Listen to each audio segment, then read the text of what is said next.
Hello, and I'd like to welcome you to a video regarding how to divide a document in the same page into two sections in order to create something related to desktop publishing feature that we can actually do in Microsoft Word.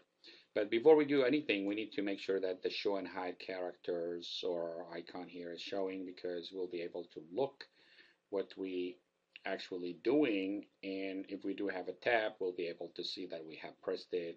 All these non-printable character, including the space, including the paragraph, as you see I'm doing here, also the section. When we divide this document into two sections, then we'll be able to see if we did actually do it or not. So I'm going to go ahead and hit a couple more, and I'm going to go to the page layout where I do have the breaks.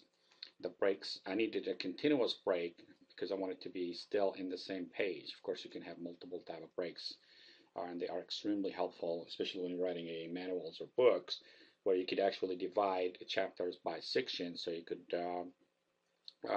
number them in certain styles, control them, and manage them much better if they are actually a continuous one whole book.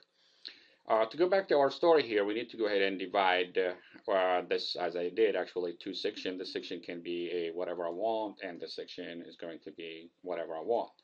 In here, I'm going to go ahead and add a word art. So I'm going to go to Insert, and I'm going to click on Word Art and choose this type. And I'm going to say here, Word is fun. Okay, so I'm going to go ahead and put it, Word is fun. And as you notice, this is a word art that I could go ahead and play with it however I want. Again, I could go ahead and switch it.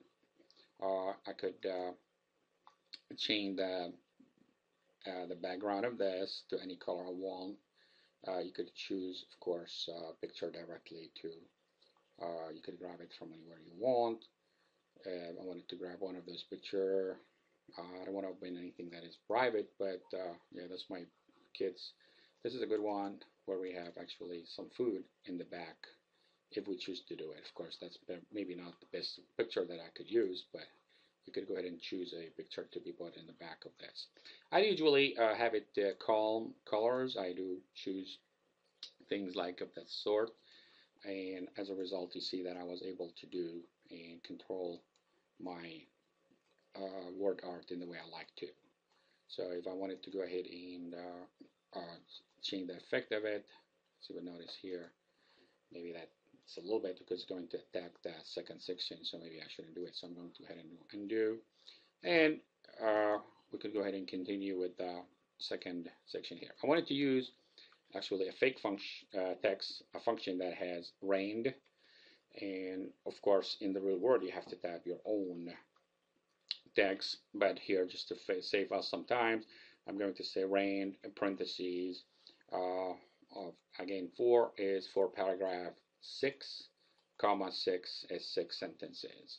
So we're going to say, make sure that actually I have 6 comma 6 in close parentheses, and notice I have created the text immediately. I'm going to go ahead and select all of this text, okay, and I'm going to go to back to the page layout, and I'm going to go to columns and choose more columns. This is going to allow me to choose, for example, 2 columns, but a line between, and I don't need to really, in many cases, to have 2 equal columns with. I could change one, the other will change. Let's go ahead and make one 3.5, so the other one will be 2.5. And here we go. Okay, so this is one way of doing it. Of course, what happens here, I did click this twice, or if I do click it once, it's going to disappear. If I click on it twice, it'll come back. So don't be frightened by the fact you cannot see your ribbon. To quickly go ahead and do another example here, I'm going to go ahead and put another, I'm going to expand that rectangle here because I'm going to change it basically in a second. And what I wanted to do is to click on the right button. I'm clicking the right button here on the top of it, and one of it is format shape. What I wanted to do, I wanted to go ahead and put a picture of I could change it to guard, you see here, to different type of coloration. I could say picture text, and one of them is really to go ahead and choose any of these pre-formatted picture for us. But I wanted to get it from a file, and I wanted to get something like this one here. So I guess that's a great picture. And we could go to this picture here and see what we need to do beside what we have. For example, the transparency here. If I choose the transparency, you can see how I control the picture, because initially the picture is hiding actually that text. So I'm going to do transparency where I could still see in traces of the picture, but I could still read the text. Okay, that is the quickest and the best way to do it. And basically that's it. If you don't like one of your file here, you could go ahead and change it to a clip art. And you notice here there's hundreds and hundreds of clip art that you might choose from. And if you wanted to import, you could go ahead and get another one from directly from your hard disk. And you could search here, for example, computer. And if you wanted to get one of those computers to be your background, notice here, if we change this one here, you notice is that image is becoming behind the, I close here, and I could say undo, it goes back to the old image. To go back to this one here, I could go ahead and align that to be really better. I could go ahead and play with this a little bit. If I wanted to rotate it, this is three dimension, as you notice. I could do that just to get you a different flavor of what we can do with this. There's another one. The shape can be actually around it, no outline at all, so it takes actually the edge of it. You wanted to push that a little bit down. That's too much really, but you could actually play with this. Fill that blank again with a picture if you choose to. Notice here, you could go ahead and get the picture in the background of this. Okay, so this is going to cover both of this. I'm going to go ahead and say page border. I'm going to put the page border for the whole thing. I'm going to choose this and even change the color for the page border. I'm going kind of like a greenish. So it's, notice here the most important part is that section break that will allow me to divide this section into two.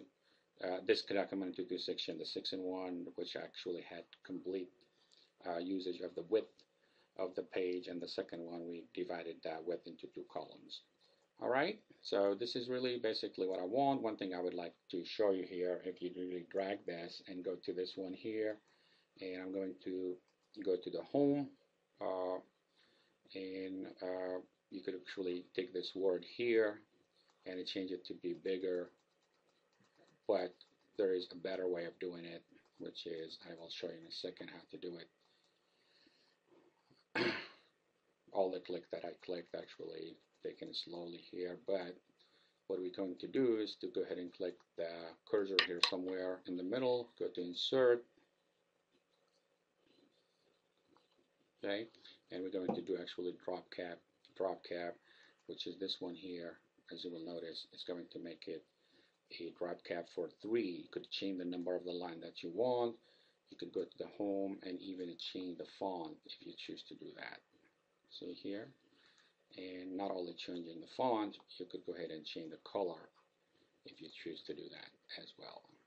Here we go. Okay, so this is, you could go back and drag this picture to cover the text. And this is basically what you need to do in order to create a desktop publishing feature in Microsoft Word. Thank you for watching, and I hope you enjoyed this video.